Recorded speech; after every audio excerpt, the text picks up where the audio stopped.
কারণে আমি স্টার্ট করব। So already we have covered 3 chapters, which is chapter 1 and then 3 and then 7. So in we get idea about the political science and the social science of the, we get idea about state and our relationship with state. আমাদের যখন স্টেটের সাথে relationship find out করতে গিয়েছি সেখান থেকে আমরা বের করেছিলাম যে অ্যাজ আ সিটিজেন আমরা কিছু রাইট এনজয়, মানে আমাদের কিছু রাইট আছে যেটা আমরা এনজয় করি, আবার এবং সিটিজেন হিসেবে আমাদের কিছু ডিউটিস থাকে। আমরা ডিউটিস গুলোতে যাইনি, ডিউটিস গুলো বেসিক্যালি এরকম আসে যে আদর্শ নাগরিক হিসেবে আমাদের ডিউটিস গুলো এরকম থাকে যে আমরা মানে এই যে আমাদের যে গভর্নমেন্টের যে রুলস এন্ড রেগুলেশন গুলো থাকে, রুলস এন্ড রেগুলেশন গুলো যেটা একটা কান্ট্রির সভরেনিটির এগেইনস্টে চলে যায়। সভরেনিটি বলতে আমি বুঝাচ্ছি হচ্ছে গিয়ে যে সভরেনিটি বলতে এখানে আমি বুঝাচ্ছি যে দেশের সার্বভৌমত্ব ব্যবস্থা যেটা, যে সেটা যাতে কোনোভাবে হুমকির মুখে না পড়ে, এরকম একটা বিষয়ে যাতে আমরা না আসি, এটা হচ্ছে গিয়ে আমরা সবসময় চাচ্ছিলাম। তো এরকম আমি যেটা বলবো যে আমাদের এরকম অনেকগুলো ডিউটিস থাকে। মেইন কথা হচ্ছে আমরা গভর্নমেন্টের রুলস এন্ড রেগুলেশনের ব্যাপারে খুব বেশি কেয়ারফুল হব, এটাই হচ্ছে গিয়ে আমাদের অ্যাজ আ সিটিজেন আমাদের ডিউটিস গুলো থাকবে। So in today's lesson we will focus on the topic which is about government, এবং আজকে আমরা যেটা আসলে পড়বো এটা হচ্ছে আপনাদের বইয়ের চ্যাপ্টার 13, আপনাদের বইয়ের চ্যাপ্টার 13 কভার করে আসে, সেটা হচ্ছে গিয়ে চ্যাপ্টার 13 কভার করে আসে সেটা হচ্ছে গিয়ে যে ফর্মস অফ গভর্নমেন্ট, এবং সেটারই কন্টিনিউটি ফর্ম হিসাবে আছে হচ্ছে গিয়ে আপনার কি বলতে যাচ্ছি ফর্মস অফ গভর্নমেন্ট সম্পর্কে বলবো। সেখানে আমরা আসলে ক্লাসিফিকেশন গুলো সম্পর্কে জানবো। আমার এখানে একটু ঝামেলা হয়েছে যে আমরা গুগল বুকস এর যে অংশটা আপনার সাথে শেয়ার করেছিলাম, গুগল বুকস এর ওটা হচ্ছে গিয়ে চ্যাপ্টার গুলো স্প্লিট করে দেওয়া আছে। সো সবগুলো চ্যাপ্টারে আমি পরবর্তীতে ফাইন্ড আউট করছি সবগুলো চ্যাপ্টারের কপি নাই। তো আপনাদের মধ্যে কি কারোর মেইন বুকটা কালেক্ট করতে পেরেছেন, রেফারেন্স বুকটা? ও ম্যাম, অনেক খোঁজাখুঁজির পরও মানে পাওয়াই যাচ্ছে না ম্যাম। বইটা সিনিয়র কারো কাছে পাননি? পার্মানেন্ট ক্যাম্পাসের সিটি এমনিতেও তো ক্যাম্পাসে? আমাদের সাথে অনেক বলেন বলেন। যেহেতু ম্যাম কিছু বললো না, আপনি যদি ম্যাম ক্লাসে জিজ্ঞেস করে দেখতেন যে কারো কাছে আছে কিনা হ্যাঁ আমি ওটাই তো স্পেসিফিক জিজ্ঞাসা ভাবে, করছি, সে ক্লাসে আমাদের আর কি সবাইকে দিত, জিজ্ঞাসা করছি কেউ কি তাহলে বই হয়তো মেইন ভালো বইটা হতো। কালেক্ট করেন নাই? ওইভাবে আমাদের সাথে অনেকের পরিচয়। বইটা ছাড়া তো হবে না, আমি কিন্তু ক্লাসের শুরুতে বলেছিলাম যে আমি কিন্তু ম্যান্ডেটরি বইটা পারচেজ করতে বলি। ওকে সো আচ্ছা আমি একটু আসি, 192 ব্যাচের কারো কাছে নাই বইটা? 192 193 যারা একটু সিনিয়র? না ম্যাম, নাই। আচ্ছা আমি একটু রিকোয়েস্ট করবো বইটা কালেক্ট করে ফেলতে, স্পেশালি আমাদের সিনিয়রদের কাছে পাবেন, 183 ব্যাচের কাছে বইটা পাবেন, 191 এর কাছেও পাবেন, কারণ এদের ম্যাক্সিমামের আমি কম্পারেটিভ আমি নিয়েছি এবং এই রেফারেন্সটাই সাজেস্ট করেছি। এবং যদি গত সেমিস্টারেও যাই, গত সেমিস্টারেও কিন্তু যিনি নিয়েছেন কোর্স টিচার এই বইটাই সাজেস্ট করেছে। আচ্ছা আমাদের কাছে অনলাইন একটা কপি ছিল, কিন্তু অনলাইন কপিটার প্রবলেম যেটা দেখা দিচ্ছে, অনলাইন কপিটাতে প্রত্যেকটা চ্যাপ্টার ফুললি দেওয়া নাই, এবং এই বইটা হচ্ছে অনলাইনে পিডিএফ ভার্সনটা আনঅ্যাভেলেবল। আমি এটাই বারবার বলছিলাম যে আপনাদেরকে বইটা কালেক্ট করতে, আমার কাছে তো বই আছে, আমার বই দিয়ে আমি আপনাদের সাথে কিভাবে শেয়ার করবো, আমার কাছে সে অপশন নাই যে বইটা আপনাদের সাথে শেয়ার করা। তো আমি রিকোয়েস্ট করবো আপনাদেরকে যে কারোর কাছে যদি বইটা থাকে আমাকে একটা নক করে জানাতে যে আমি আমার কাছে হার্ড কপিটা আছে, এবং হার্ড কপিটা নেসেসারি। যে আজকে থেকে কিন্তু ঝামেলাটা শুরু হবে, কারণ এখন আমি যা যা পড়াবো এটা সব বই ধরে হার্ড কপি ধরে পড়াবো। তো আমি আমার মতো করে বলে যাবো, কিন্তু আপনারা কিন্তু যদি বইটা না থাকে সেক্ষেত্রে পাবেন। এবং আমি এখানে বলেছি যে জাস্ট সিনিয়রদের কাছ থেকে বইটা কালেক্ট করেন। ইভেন আমি কিন্তু বলছি না যে এটা অবভিয়াসলি নীলক্ষেতে গেলে পাবেন বা বইয়ের দোকানগুলোতে গেলেই পাবেন, তবে আমি বলছি যে সিনিয়রদের কাছ থেকে হার্ড কপি কালেক্ট করেন, তাতেই হবে, এটা করতে হবে। মেইন কথা এটাই বলতে চাইলাম। আচ্ছা সো আজকে আমরা চলে যাচ্ছি, আমরা যেটা করছি এটা হচ্ছে চ্যাপ্টার 13, এটা বলেই দিলাম, এটা বইয়ের চ্যাপ্টার 13 বই থেকে পড়তে হবে, বই থেকে না পড়লে এই যে আমি কিন্তু এই স্লাইড আমি শেয়ার করবো ঠিকই, কিন্তু স্লাইড থেকে পড়া তো আমি প্রেফার করি না, এটা জাস্ট ক্লাস নেওয়ার সুবিধার্থের জন্য স্লাইড মেক করা। তো এখান থেকে যদি পড়েন আপনারা কিন্তু মানে এখান থেকে অনেক কোশ্চেন আসবে যেটা অ্যান্সারই করতে পারবেন। স্লাইডে কিছু ইনফরমেশন দেওয়া আছে, তো বইটা কালেক্ট করতে হবে, মেইন কথা এটা। তো আমরা চলে যাচ্ছি, আমরা এই চ্যাপ্টারে আসলে যেটা পড়বো সেটা হচ্ছে গিয়ে government, forms of government, which means আমরা এখানে গভর্নমেন্ট কি সেটা সম্পর্কে জানবো। আফটার দ্যাট হচ্ছে গিয়ে we will get idea about the classification of government system. আমরা এখানে দুই ধরনের ক্লাসিফিকেশন আসবে, একটা হচ্ছে গিয়ে old classification which is given by Aristotle, অ্যারিস্টটলের একটা ক্লাসিফিকেশন ছিল, সেটা সম্পর্কে জানবো। এরপর আমরা চলে যাব হচ্ছে গিয়ে আপনার অ্যারিস্টটলের ক্লাসিফিকেশন আমরা ওনার হচ্ছে গিয়ে যে ক্লাসিফিকেশনটা ছিল সেটাতে যদিও উনি একটা ক্লাসিফিকেশন দেন আমরা, কিন্তু সেই ক্লাসিফিকেশনে কিছু প্রবলেম অ্যারাইজ হয়, সেটা নিয়ে আমরা স্টাডি করব। আফটার দ্যাট হচ্ছে গিয়ে আমরা চলে যাব অ্যারিস্টটলের ক্লাসিফিকেশনের পরে আমরা চলে যাব হচ্ছে নিউ ক্লাসিফিকেশন একটা ফর্ম আছে, যেটা হচ্ছে গিয়ে আমরা সম্পর্কে জানবো যে নতুন নতুন যে ক্লাসিফিকেশনটা আছে যেটা আমরা দেখি, যেটার উপর বেসিস করে আমরা এখন যে ডেমোক্রেসি বলেন বা অন্যান্য যে বিষয়গুলো আছে সেগুলো হচ্ছে গিয়ে আসছে, তো সেটা সম্পর্কে জানবো। আজকে বেসিক্যালি আমরা ওল্ড ক্লাসিফিকেশনটাতে ফোকাস করবো, নেক্সট ক্লাসে হচ্ছে আমরা নিউ ক্লাসিফিকেশনটাতে ফোকাস করবো। সেখান থেকে আমরা প্রথম এক ধরনের গভর্নমেন্ট সিস্টেম সম্পর্কে বলবো হুইচ ইজ ডেমোক্রেসি, গণতন্ত্র। গণতন্ত্রটা নিয়ে পড়বো এবং গণতন্ত্র পর্যন্ত আমরা এই টার্মে থাকবে, মানে ডেমোক্রেসি পর্যন্ত এই টার্মে থাকবে। আফটার মিড আমরা হচ্ছে গিয়ে ডিক্টেটরশিপটা পড়বো, মানে একনায়কতন্ত্রটা কিভাবে কাজ করে সেটা সম্পর্কে।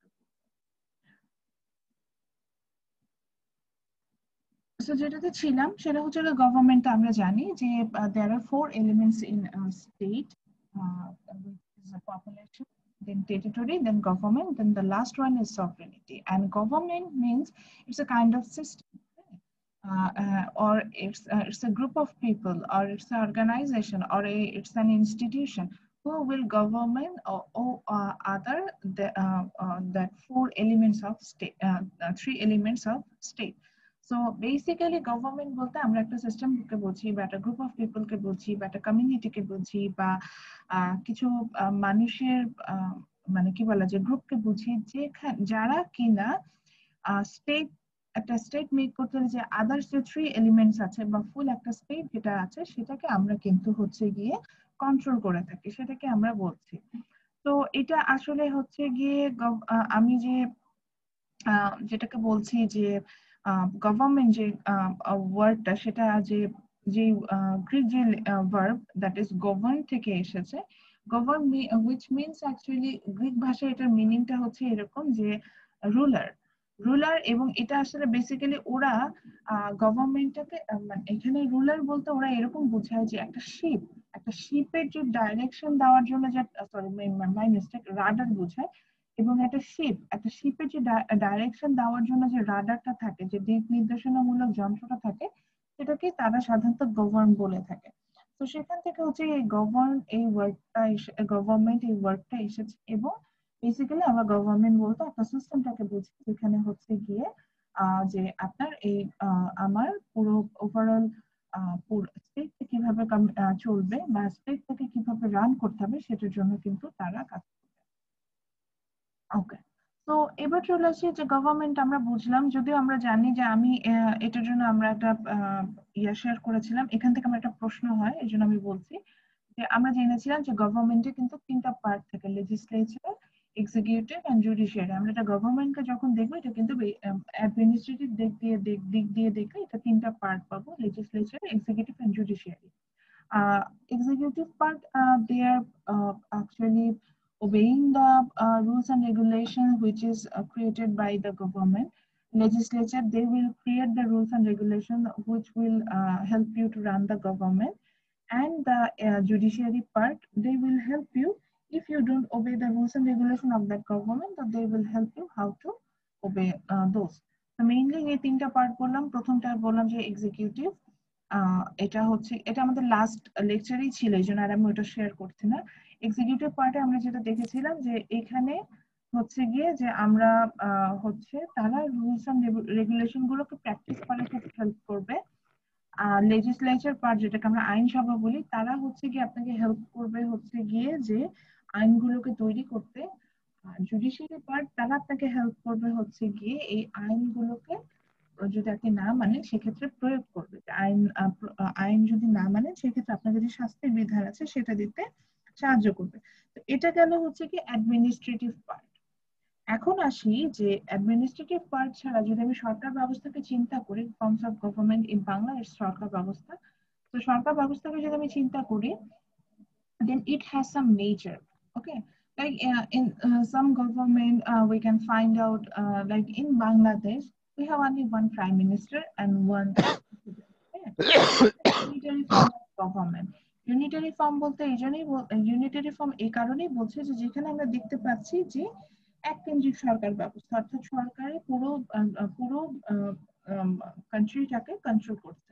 But if you talk about India আর লাইক আমি ইউএস এর কথা যেটা বললাম যে ইউএস এর ইলেকশনে আমরা সবাই খুব এক্সাইটেড ছিলাম। If we talk about USA তে দেখেন অনেকগুলো স্টেট আছে, এন্ড প্রত্যেকটা স্টেটে কিন্তু বা ইন্ডিয়াতে অনেকগুলো স্টেট আছে, প্রত্যেকটা স্টেটে কিন্তু ওদের ইন্ডিভিজুয়াল আপনার হচ্ছে গিয়ে প্রাইম মিনিস্টার যেটাকে আমরা বলতে পারি, বা স্টেট ওনার, বা আমার ইন্ডিয়াতে এটাকে বলে মুখ্যমন্ত্রী, ইউএসএ তে এটাকে বলে সিনেটর, সেটা কিন্তু সিলেক্ট হয় এবং দেন তাদের ভোটে যে মেইন প্রেসিডেন্ট সেটা কিন্তু সিলেক্ট হয়। ফর এক্সাম্পল ইন 2016 যখন হিলারি ক্লিন্টন ট্রাম্পের সাথে হচ্ছে গিয়ে আপনার কম্পিট করেছিল, সেখানে কিন্তু পপুলারিটি ভোটে হিলারি এগিয়েছিলেন। পপুলারিটি ভোট বলতে বুঝেছি মোট যে ভোটটা আপনার সিটিজেনদের যে ভোট পাওয়া, সেটা কিন্তু সেখানে হিলারি এগিয়েছিলেন। কিন্তু দেখা গিয়েছে যে আপনার যাদের হচ্ছে গিয়ে সরি, কিন্তু দেখা গেল যে সিনেটরদের ভোটে, অর্থাৎ ওই যে বললাম যে স্টেট থেকে আবার একজন করে আপনি প্রাইম মিনিস্টার সিলেক্ট করছেন বা একজন হেড সিলেক্ট করছেন, তাদের ভোটে কিন্তু আবার ট্রাম্প এগিয়ে যায় এবং সেভাবে ট্রাম্প কিন্তু ক্ষমতা চলে আসে। এবার আবার জো বাইডেনের ক্ষেত্রে যেটা হয়েছে, স্টিল নাও উনি পপুলারিটি ভোটেও এগিয়ে আছেন এবং সিনেটরদের ভোটেও, মানে যে ইলেকট্রাল যে আমি ভোট যেটা বলছি, মানে যেটাকে বলা যায় যে ওই যে প্রত্যেকটা স্টেটের একজন করে যে আমি সিনেটর সিলেক্ট করছি, সেই ভোটেও কিন্তু এখন পর্যন্ত জো বাইডেন এগিয়ে আছে। তো বিষয়টা এরকমই যে আমার দেখা যাচ্ছে যে আমি যদি বাংলাদেশের গভর্নমেন্ট সিস্টেমটা দেখি, এটাকে দেখতে পাচ্ছি যে ইউনিটারি ফর্ম অফ গভর্নমেন্ট। আমি ইন্ডিয়া বা ইউএসএ তে গেলে বা আরো অন্যান্য কান্ট্রিতে গেলে আমি এটাকে বলবো হচ্ছে এটাকে আমি বলি হচ্ছে কি ইউনাইটেড স্টেট, হ্যাঁ, যুক্তরাষ্ট্রীয় সরকার ব্যবস্থা, যেটা ইউনাইটেড স্টেট এরকম টাইপের এটাকে বলে। হ্যাঁ, তো এই যে এক কেন্দ্রিক সরকার ব্যবস্থা আর যুক্তরাষ্ট্রীয় সরকার ব্যবস্থা, এই যে দুইটার মধ্যে কিন্তু ডিফারেন্স আছে। আমাদের দেশের গভর্নমেন্ট আমি দেখলাম যে সরাসরি আমি ভোট দিয়ে প্রাইম মিনিস্টার সিলেক্ট করতে, আমি ডিরেক্ট ভোটে কিন্তু প্রেসিডেন্ট সিলেক্ট করতে পারি না। আবার আপনি ইউএসএ তে দেখেন ওরা কিন্তু ডিরেক্টলি ভোট দিয়ে প্রেসিডেন্ট সিলেক্ট করছে, প্রাইম মিনিস্টার সিলেক্ট করছে। তো prime minister run government, president run government, এরকম একটা বিষয় থাকে। আবার হচ্ছে কি পার্লামেন্টারি ফর্ম গভর্নমেন্ট থাকে, নন পার্লামেন্টারি ফর্ম গভর্নমেন্ট। পার্লামেন্টারি মানে সংসদীয় সরকার ব্যবস্থা, কারণ আমাদের দেশের বিষয়টা হচ্ছে সংসদীয় সরকার ব্যবস্থা, আমি সরাসরি ভোট দিয়ে গভর্নমেন্ট নির্বাচিত করছি। আবার অনেক দেশে আপনি দেখবেন যে নন পার্লামেন্টারি ফর্ম অফ গভর্নমেন্ট থাকবে, সেখানে আপনি কিন্তু সরাসরি ভোট মানে পার্লামেন্ট বলে কোনো বিষয় থাকবে না, আইনসভা যেটাকে আমরা বলছি এরকম বিষয় আসবে না, এবং সেখান থেকে আমরা কিন্তু সিলেকশনে যাব। তো মানে বিষয়টা হচ্ছে অনেকটা এরকম যে আপনি আপনি চাইলেও অনেক ক্ষেত্রে অনেক ধরনের রুলস এন্ড রেগুলেশন অ্যাপ্লাই করতে পারবেন না, এবং আবার হচ্ছে কি কোথাও দেখা যাবে যে অ্যাপ্লাই করতে যাচ্ছেন সেটা কিন্তু কাজেও দিচ্ছে না, এরকমও একটা বিষয় কিন্তু চলে আসে। তো এই যে এতগুলো সরকার ব্যবস্থা নিয়ে আমি কথা বললাম, এগুলা সবই they are from the modern form of government. কিন্তু এই যে ফর্মটা বলছি এটার একটা বেসিক রূপ আছে, যেটা আমরা অ্যারিস্টটল বলে একজন পলিটিক্যাল সায়েন্টিস্ট ছিল, তার লাইফ থেকে আমরা পাবো। আচ্ছা, অ্যারিস্টটলের কথা আমি একটু এখানে বলতে চাই, এবং এটা বলার আগে আমি হচ্ছে গিয়ে আপনাদের সাথে একটা ভিডিও শেয়ার করব এবং সেখান থেকে একটু অ্যারিস্টটলের কথা বলতে বলতে আমি এই ভিডিওটা একটু কালেক্ট করে ফেলি। তো অ্যারিস্টটলের কথা আমি একটু বলতে চাই। অ্যারিস্টটল হচ্ছে প্রাচীন গ্রিসের একজন আমি বলবো যে সায়েন্টিস্ট, আমি তাকে সায়েন্টিস্ট বলতে পারি, সোশ্যাল সায়েন্টিস্ট বলতে পারি, সবকিছু বলতে পারি। বিকজ আমি যদি জ্ঞান বিজ্ঞানের এমন কোনো শাখা নাই যেখানে অ্যারিস্টটলের অবদানটা আমরা খুঁজে পাই না, যে এরকম একজন পার্সন ছিলেন। তো আমি ওনাকে রাষ্ট্রবিজ্ঞানের জনক বলা হয়, যে আমরা যেটা পড়ছি রাষ্ট্রবিজ্ঞানের জনক বলা হয়। তারপরে হচ্ছেন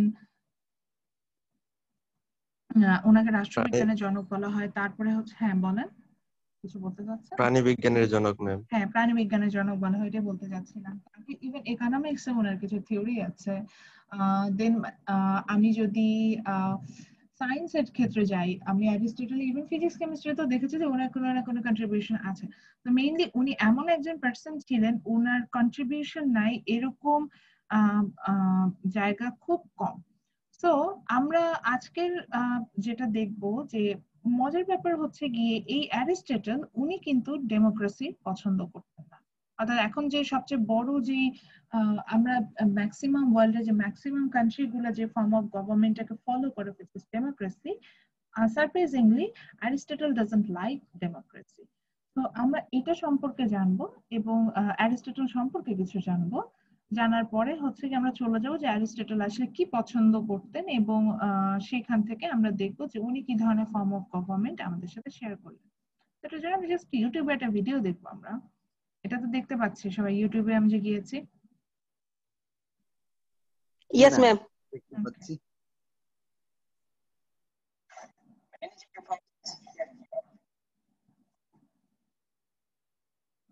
আচ্ছা, এখন এটা কি আসছে? এটা আপনারা কি ভিডিওটার ভয়েস যে ছিল এটা শুনতে পাচ্ছিলেন? জি ম্যাম, ভয়েসটাও শোনা যাচ্ছিল। আচ্ছা ঠিক আছে, আমরা এখন একটা ভিডিও দেখবো। ওকে, সো আমরা এখানে দেখছি যে ওয়াই সক্রেটিস হেট ডেমোক্রেসি, এবং এখান থেকে আমরা কিন্তু আসবো। আসি।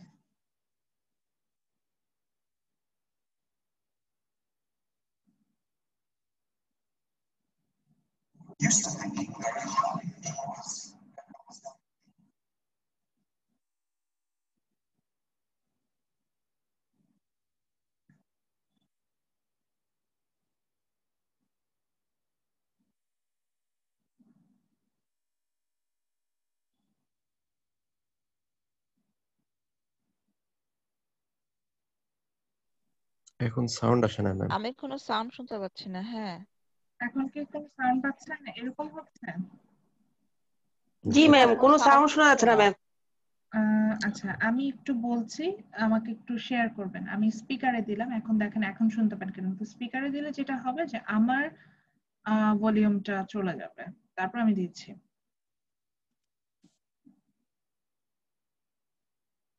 এখন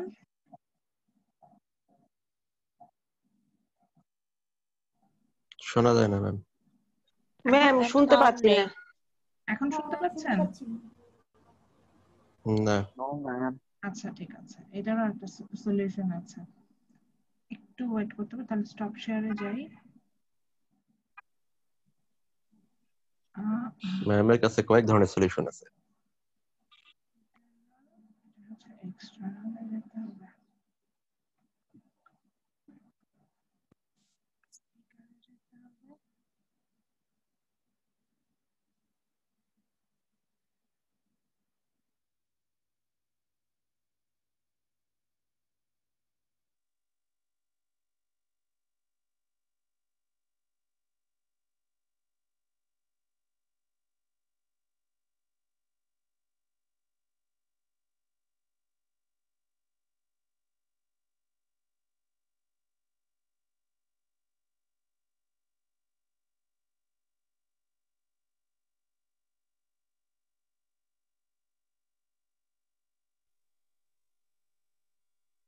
শুনতে পাই না ম্যাম। ম্যাম শোনা যায় না।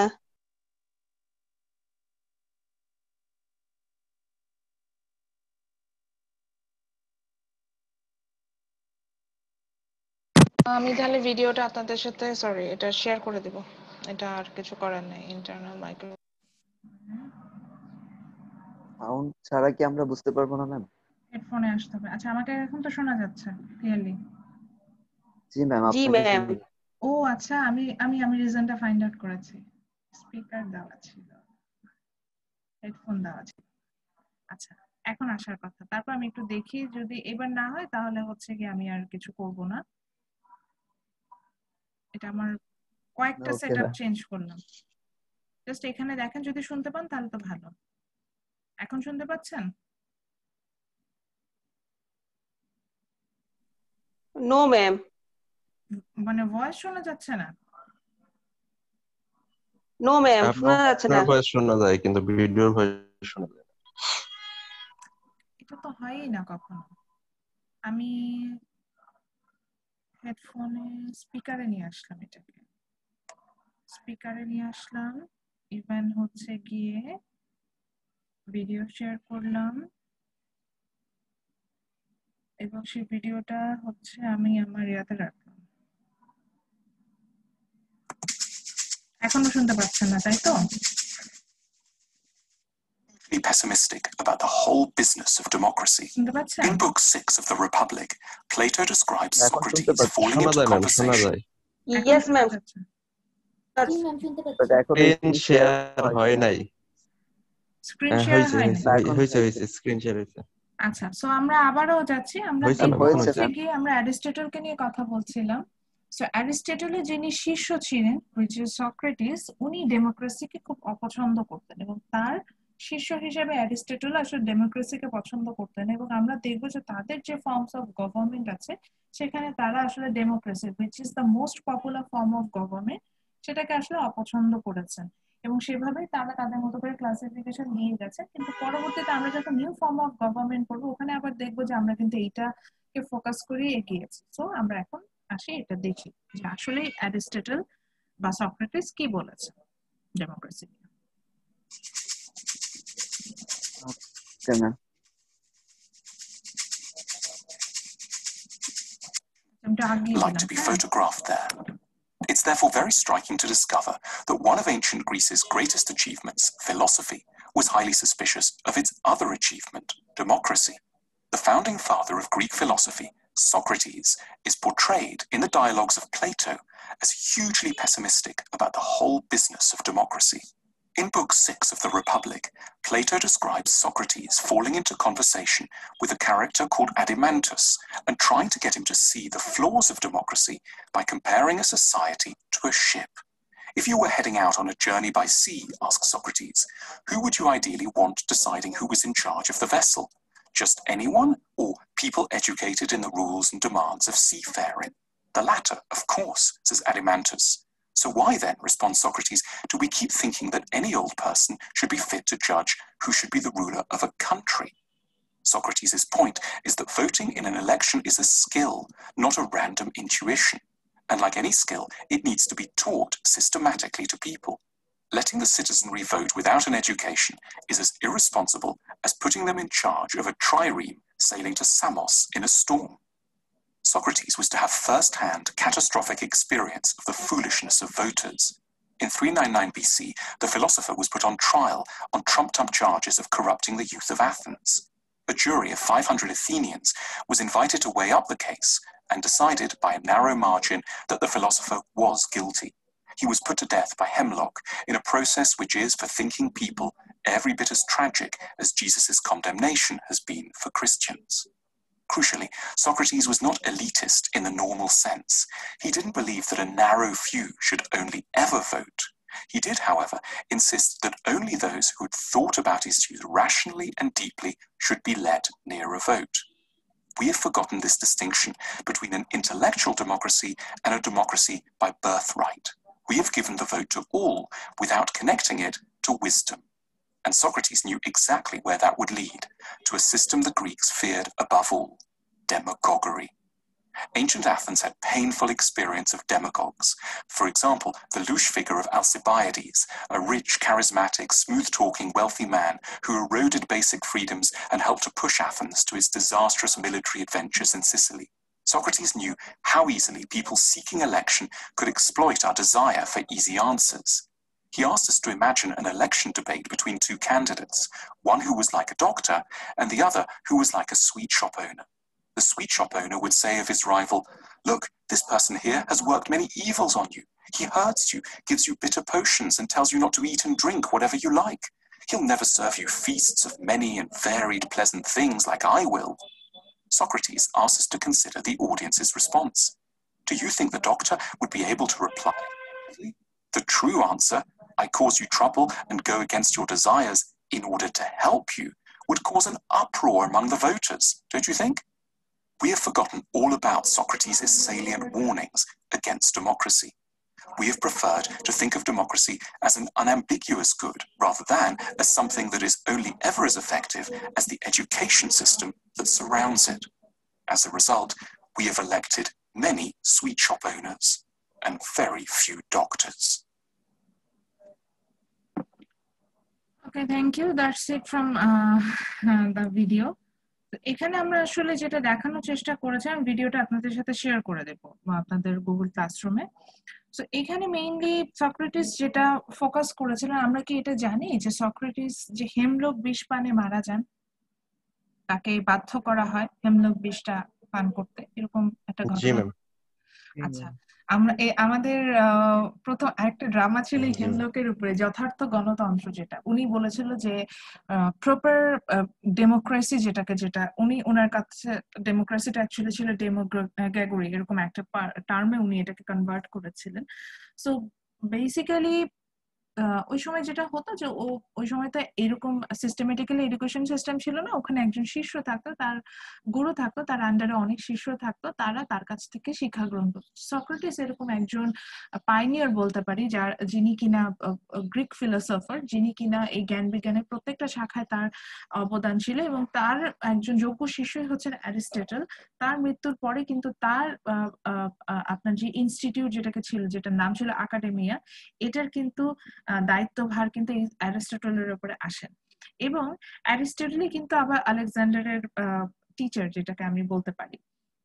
সো সক্রেটিসের অনেক মতভাবই হচ্ছে কি অ্যারিস্টটলের মধ্যে চলে আসছে। দো আমি যে বলছি Aristotle is the forefather of political science, আমরা যে কম্পারেটিভ গভর্নমেন্ট পড়ছি এটা প্রপার কনসেপ্টটা আমরা আসলে অ্যারিস্টটলের কাছ থেকে পেয়ে আসছি, কিন্তু অ্যারিস্টটলও তার আপনার হচ্ছে গিয়ে তার মানে টিচারের মতো, সক্রেটিসের মতো সেও কিন্তু আপনার ডেমোক্রেসিটাকে হেট করতো, which is the most popular form of government in modern era. So কেন অপছন্দ করতো সেটা নিয়ে তারা কিছু যুক্তি দাঁড় করিয়েছে। অ্যারিস্টটলের কথা এরকম ছিল বা সক্রেটিসের কথা এরকম ছিল, সক্রেটিস বলল যে গভর্নমেন্ট হচ্ছে একটা ভ্যাসেলে, মানে ভ্যাসেলের একজন সেলারের মতো। সো আমরা হচ্ছে গিয়ে যদি এমন হয় যে আপনি যদি একটা ভ্যাসেল, আমরা ধরেন আমরা একটা সমুদ্রে একটা জাহাজ নিয়ে যাব, এখন কি আমরা এরকম করবো যে জাহাজটার দায়িত্বকে আমি র্যান্ডম কাউকে দিয়ে দিব, নাকি যে জাহাজ চালাতে পারে তার হাতে দায়িত্ব দিব? আমরা কি করব? র্যান্ডম কাউকে দিয়ে দিব? শাকিল, ধরেন আপনাকে যে চালাতে পারবে তাকেই দিব। তাকে দেওয়া উচিত না, যে চালাতে পারবে। তো সক্রেটিসের কথা হচ্ছে কি যে আমি ডেমোক্রেসিতে যদি যাই তাহলে কি হচ্ছে, যে ডেমোক্রেসিতে আমি গভর্নমেন্ট, অর্থাৎ আমাদের পুরো দেশটাকে কে চালাবে সেটার কি দায়িত্বটাকে র্যান্ডামলি দিয়ে দিচ্ছি না, অনেকটা র্যান্ডাম বেসিসে আমি ওই কাউকে সিলেক্ট করছি এবং তাকে বলছি হচ্ছে কি যে তুমি জাহাজটা চালাও। বিষয়টাকে অনেকটা এরকম দাঁড়াচ্ছে না? সো এবং আরো একটা বিষয় আসছে যে আপনি যখন ডেমোক্রেসিতে আপনার যে ভোটাধিকার প্রয়োগ করবেন, দেখেন ভোটাধিকার আমিও প্রয়োগ করতে পারি, আপনিও করতে পারেন, আমাদের বাসায় যে মেইড আছে সেও করতে পারবে, রাস্তায় যে মানুষটা শুয়ে আছে সেও, আমি কাউকে বলছি না, মানে বলতে যাচ্ছি যে আমার এডুকেশন থাকুক বা না থাকুক আমি ভোট দিতে পারবো। বাই বার্থ আমরা এই অধিকারটা পাই। আমার এডুকেশন থাকুক বা না থাকুক আমি পারবো, আমার প্রপার জাজমেন্ট থাকুক বা না থাকুক আমি কিন্তু ভোট দিতে পারবো।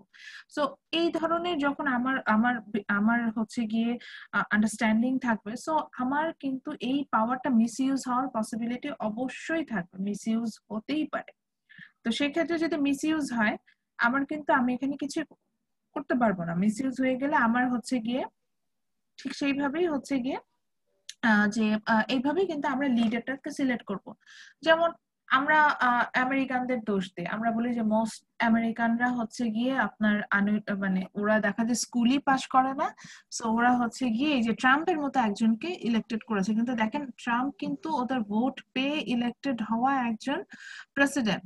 সো আপনি কিন্তু চাইলেও এখানে বলতে পারি না যে উনি মানে কারাপ্টেড ওয়েতে কিন্তু পাওয়ারে এসেছে। সো বিষয়টা ডেমোক্রেসিতে এমন হয় যে ম্যাক্সিমাম পিপলের সাপোর্ট থাকে, যে গভর্নমেন্টে আসে তার প্রতি সাপোর্ট থাকে। সো এই ক্ষেত্রে এখানে লাস্ট একটা এক্সাম্পল দিয়েছে, সক্রেটিস এইভাবে এক্সাম্পল দিয়ে বলেছে। সো এই কারণে দেখা যায় যে এই ধরনের লোকরা আপনার ইলেক্টেড হয়, বাট ভালো লোকজনরা ইলেক্টেড হয় না। আচ্ছা, তো প্রাচীন গ্রিসের কথা আমি যেটা বলছি, আজ থেকে প্রায় 4000 অব্দ পূর্বে, 4000 বছর পূর্বে, তাহলে চিন্তা করেন ওই সময় অবস্থা কিরকম ছিল। অনেক অবভিয়াসলি অনেক লিমিটেশন ছিল।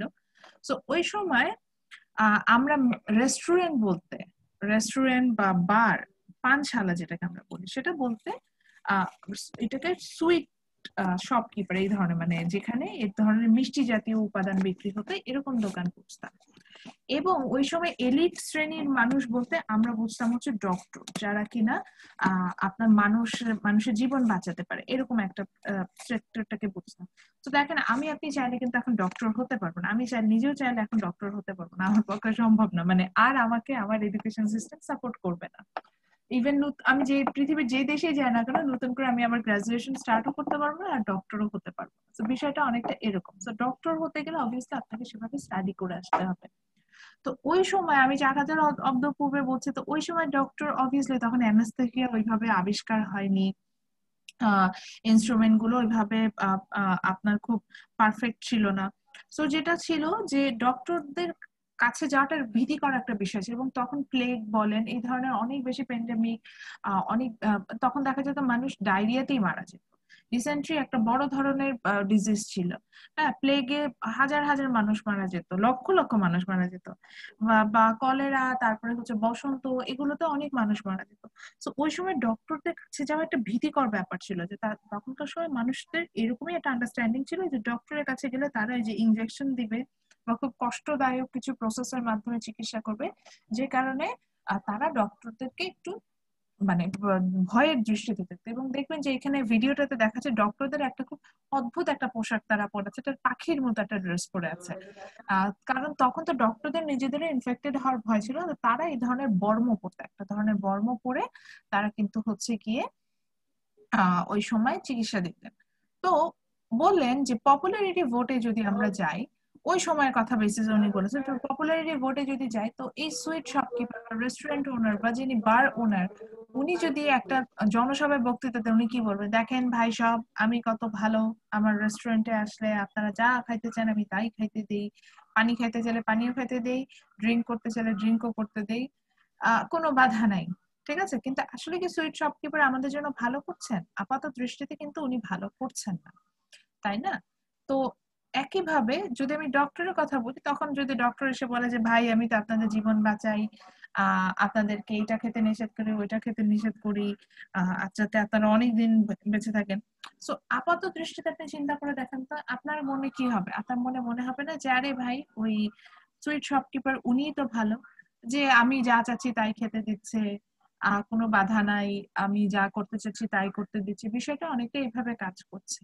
কিন্তু আমি রেস্টুরেন্টে গেলে কি হচ্ছে, যে রেস্টুরেন্ট ওনার আমাকে চাইলেও অনেক কিছু কনজিউম করতে দিচ্ছে না, সরি মাই মিস্টেক, ডক্টরের কাছে গেলে অনেক কিছু খেতে দিচ্ছে না, এটা নিষেধ করছে, ওটা নিষেধ করছে, আরে দূর, তার থেকে ইয়াই ভালো। যেমন দেখেন যখন গত বছর মানে গতবার ইউএস এর ইলেকশনের কথা বলি, ট্রাম্প অ্যান্ড আপনার হিলারি দুইজনই ক্ষমতায় জন্য লড়ছিলেন। ট্রাম্পের প্রস্তাবনাগুলো ছিল খুব অদ্ভুত, যে তিনি মেক্সিকো অ্যান্ড ইউএস এর যে বর্ডার সেখানে আপনার ওয়াল করবে, ওনার কথা ছিল সব ইমিগ্রেন্টদের ইউএসএ থেকে বের করে দিবে, তারপর হচ্ছে মুসলিম বিদ্বেষী ছিল। হিলারির প্রস্তাবনাগুলো ছিল টোটালি ডিফারেন্ট, তিনি হচ্ছে এডুকেশন নিয়ে কাজ করতে চেয়েছে, হেলথ কেয়ার নিয়ে কাজ করতে চেয়েছে, অন্যান্য দেশের সাথে সম্পর্ক ভালো করতে চেয়েছে।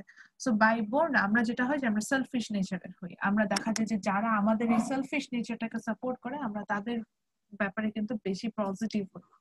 সো দেখেন ইউএস এর সিটিজেন, আমি ওয়ার্ল্ডের সবচেয়ে কি বলা যায় হাই লিভিং স্ট্যান্ডার্ড যে কান্ট্রি, সেই দেশের সিটিজেনরাই কিন্তু এখন ট্রাম্পের মতো একজনকে আপনার নমিনেট করেছিল বা ইলেক্টেড করেছিল as a president. So Socrates যেটা বলে গেছে যে পপুলারিটি ভোটে আমরা যখন পপুলারিটি যখন মেজার করতে যাই দেখা যায় যে এই সুইট শপকিপার অর্থাৎ যারা হচ্ছেন কি অযোগ্য ব্যক্তি এই ধরনের ব্যক্তিরা কিন্তু বেশি ক্ষমতায় চলে আসার সম্ভাবনাটা দেখা দেয় ওই ক্ষেত্রে। সো এটা কিন্তু হয়ে থাকে। আচ্ছা আমার ক্লাসটা উইদিন 2 মিনিট এন্ড হয়ে যাবে। ক্লাসটা এন্ড হয়ে গেলে আজকে ক্লাস তো এখানে এন্ড, আমি ম্যাটেরিয়ালস গুলো শেয়ার করে দিব। এটাই জাস্ট যখন এন্ড হয়ে যায় বুঝে যাবেন যে আমার টাইম আপ হয়ে গেছে, এই জন্য এন্ড হয়ে গেছে। সো যেটা ছিল এই ধরনের সুইট শপকিপার অনেক বেশি ইলেক্টেড হয়। বাংলা আপনি বলবেন যে ম্যাডাম এটা ইউএসএ তে হয়, বাংলাদেশে না। বাংলাদেশে নিজের এলাকার দিকেই তাকায় দেখেন, আমি অন্য কথা বলবো না, কারোর নামও নিব না, কিছুই বলবো না। নিজের এলাকার দিকে তাকায় দেখেন এবং সেখানে দেখেন কতটা ক্ষেত্রে আপনি যোগ্যতার বিচারে আপনি ভোট দিয়েছেন। আপনি আপনার বাবা মার কাছেই যান, আপনি দেখবেন যে আপনার বাবা মা বলবে যে অমুক মার্কা থেকে দাঁড়িয়েছে বলে আমি অমুক মার্কা তমুক ভাইকে ভোট দিয়ে আসছি। আমরা মার্কা দেখে ভোট দিছি। হ্যাঁ মার্কা দেখে ভোট দিই। আমরা কিন্তু কখনো দেখি না যে অমুক মার্কার লোকটা রাজাকার বা তমুক মার্কার লোকটা দুর্নীতিবাজ, বা একজন হয়তো ইন্ডিভিজুয়ালি দাঁড়িয়েছে কিন্তু সে একজন এডুকেটেড বা মানে ট্রুলি একজন লয়াল পার্সন। আমরা কিন্তু এসব চিন্তা করে দিই না, বাংলাদেশের বেসিসে বলছি। আমরা কি করি, আমরা কিন্তু মার্কা দেখে ভোট দিই, বা অমুক ভাই এসে আমাকে জড়াই ধরছে ভোটের আগে, এই খুশিতে আমি তাকে ভোট দিয়ে দিলাম। তো অমুক ভাই এসে পকেটের মধ্যে কিছু টাকা দিয়ে গেছে, আমি তাকে খুশি মনে ভোট দিয়ে দিলাম। আমরা কিন্তু এইসব মেজার করে ভোট দিই। অর্থাৎ এই যে বললাম যে যখনই আপনি পপুলারিটি ম্যাস পিপলকে পাওয়ারটা দিয়ে দিবেন যে yes you have the right to say something, in that cases you can't control them, so that what will happen, the thing is that unpredictable মানে এমন এমন কিছু বিষয় এখানে আপনার চোখের সামনে, মানে এমন এমন লোকজন ইলেক্টেড হয়ে বসে থাকবে যে আপনি নিজেও চিন্তা করেন। এই জন্য ট্রাম্পের মতো ওনাদের অনেক ক্ষেত্রে বলা হতো যে জোকার, সো ওনার মতো হচ্ছে কি পার্সনে কিন্তু ইলেক্টেড হয়েছে এবং সেটার আমরা এক্সাম্পল দেখতে পাচ্ছি। এটা হয় অনেক ক্ষেত্রে দেখা যায় যে আপনি খুব আদার্স ফ্যাক্টর দ্বারা খুব বেশি ইনফ্লুয়েন্স হবেন। আমি যতই আপনাদের বলে আমি খুব ভালো মতো জানি যে আমি যতই বলি না কেন, আপনি নিজেও যখন অ্যাজ এ ভোটার ভোট দিতে যাবেন আপনি কিন্তু চিন্তা করবেন যে ও মাই গড আমার ফ্যামিলি ওই মার্কাটাকে পছন্দ করে, আমি ওই মার্কাটার আদর্শে চলি, আমি ওই মার্কাতে ভোট দিই। আমি কোনো স্পেসিফিক মার্কার কথা বলছি না, কিন্তু এটা কিন্তু আমাদের মধ্যে কাজ করে। আমি নিজেও এটার বাহিরে যেতে পারবো না, আমি নিজেও ভোট দিতে গেলে কিন্তু আমি আগে চিন্তা করবো যে আমার ইথিক্স এর সাথে কোন মার্কা যায়, সো সেই মার্কার লোক ভালো কি খারাপ আমি কিন্তু সেটা চিন্তা করি। সো ডেমোক্রেসিতে এই ধরনের প্রবলেমটা, অর্থাৎ অযোগ্য ব্যক্তিকে আমরা সিলেক্ট করার মানে নির্বাচিত হওয়ার প্রবণতাটা অনেক বেশি কাজ করে। এই কারণে ডেমোক্রেসিটাকে সক্রেটিস পছন্দ করতেন না। এবং এটার একটা পারফেক্ট এক্সাম্পল হিসেবে আমি বলতে পারি সক্রেটিস কিন্তু তার এই অ্যাক্টিভিটিস এর কারণে তার মানে সে তখন যে এডুকেশন স্প্রেড করছিল এই অ্যাক্টিভিটিস গুলো ওই সময়কার যারা রুলার ছিল তারা ভালো চোখে দেখছিলেন না। তাদের ধারণা ছিল সক্রেটিস